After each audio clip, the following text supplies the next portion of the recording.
So earlier when we classified statistics, we classified that into descriptive and inferential statistics, and we said that we are going to focus on descriptive statistics only. And in descriptive statistics, we talked about two areas. One was the measurement of central tendency and the second area was measurement of dispersion. We have already talked about measurement of central tendency. In that, we have talked about mean, median and mode. Now coming to the measurement of dispersion or the variation. The first question would be, why do we need this measurement? Once we know the average of something, that should be good enough. For that, let's take an example that you appear for an interview and you have been offered a job with a salary of $100,000 a year. Now you challenge that why you are offering me $100,000.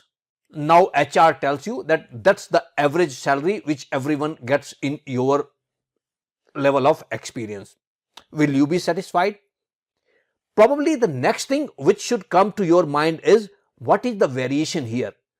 You can have $100,000 as an average where most of the people have, let's say, a salary of $99,000 and $101,000.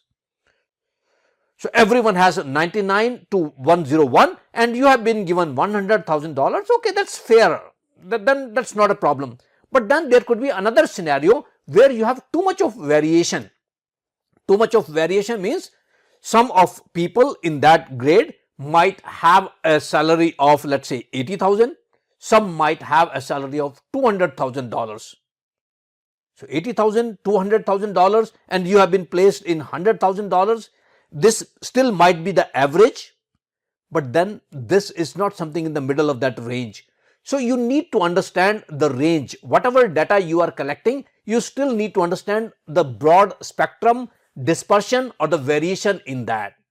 Whether that's the case of a manufacturing, taking a measurement of that, whether that's the measurement of how much time your call center, each call takes, whatever measurement you are taking as Six Sigma Yellow Belt, you need to understand the measurement of dispersion of that as well. So when you talk about measurement of dispersion or measurement of variation, there are three commonly used measurements.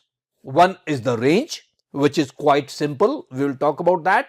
And second is standard deviation and third is the variance. Let's start with the simple one, which is the range on the next video.